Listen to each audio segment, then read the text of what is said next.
Yes, my name is John Drake, and this is my demonstration on blood pressure.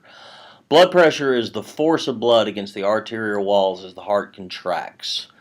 This is a sample of the heart. This is a little model that we have here at the hospital. There are 4 chambers to the heart: the atria, the 2 top atria, and the 2 bottom ventricles. This is a great model because it shows kind of the inside of the heart and what's going on there. As the heart contracts, it forces blood against the arterial walls. This is known as the systolic blood pressure. There are 2 blood pressures. There's a top number and there's a bottom number. There's the systolic, which is the top, diastolic, which is the bottom. Systolic is the contraction of the heart. Diastolic is the filling or the resting phase of the heart. Let's go over some numbers now. 120/80 would be considered a good blood pressure. That's what we're looking for here.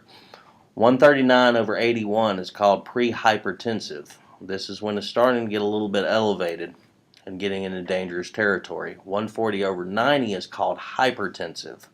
Now, when patients come in hypertensive, we usually recommend a couple of things. A lot of times the doctor is going to put them on blood pressure medicine or something like that, but they're also going to recommend a change in diet and more exercise, because as you exercise, your blood vessels open up and they dilate, which causes the blood to move through easier, which is going to lower the blood pressure. That's one of the benefits of exercise. That's why your doctors and people are always telling people to get out there and get more exercise.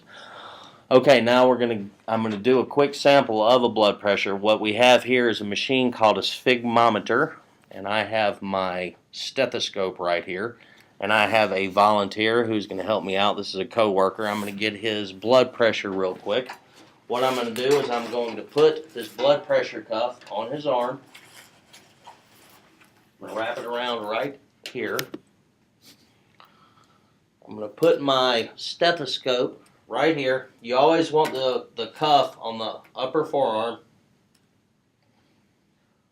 Now I'm going to pump it up on the sphygmometer to roughly about 160 or so. Now I'm going to gradually let the air out. And when I start to hear the thumping, that's going to be the top number.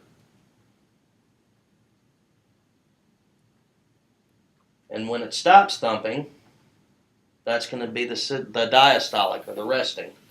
In this case, I got a reading of 124/70, which is a great blood pressure.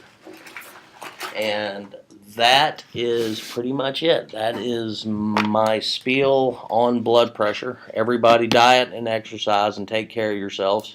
Make sure to get regular physicals and checkups. And thank you very much for watching my video. Thank you.